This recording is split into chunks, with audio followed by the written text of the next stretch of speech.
គូវាក្រត់ស្រែកហៅទឹកភ្លៀងពីយំក្បែរពីងយំហៅអីដែរ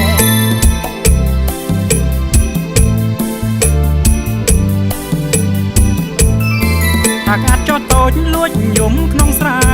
ក្រមុំសៅកាយយំចង់បានប្តី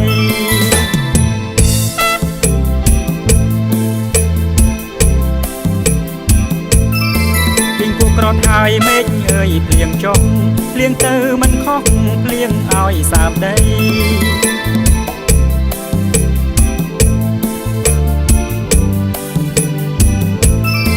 បើសិនជាភ្លៀងកុំភ្លៀងបាក់ថ្ងៃអាណិតស្រីស្រីមិនជួយដងទឹក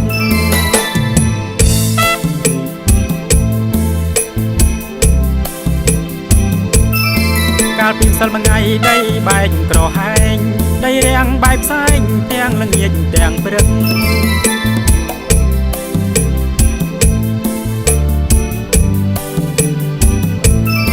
ពីគួរក្រត់ភ្លៀងភ្លៀងច្រើនសន្ធឹក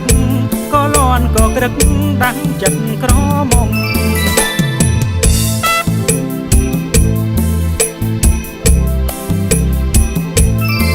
ចង់បានស្រីក្មេងក្រែងគេមិនស្នេហ៍លាក់ដល់សៅកែម៉ែស្រែកថាកុំ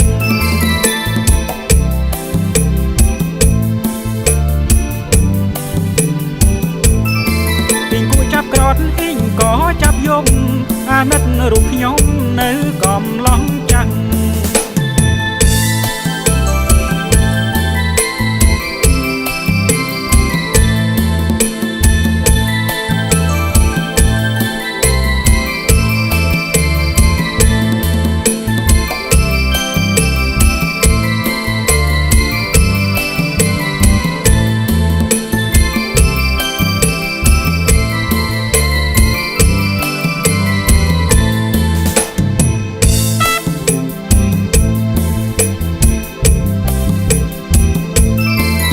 ពីម្សិលមួយថ្ងៃដីបែកក្រហែងដីរាំងបែកផ្សែងទាំងល្ងាចទាំងព្រឹក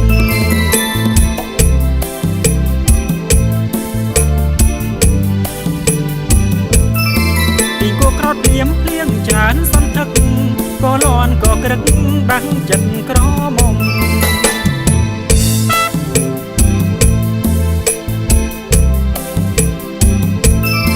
ចង់បានស្រីក្មេងក្រែងគេមិនស្នេហ៍លាក់ដល់សៅកែម៉ែស្រែកថាកុំ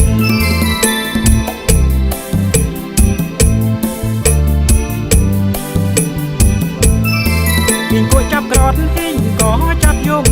អាណិតរូបខ្ញុំនៅកំឡុង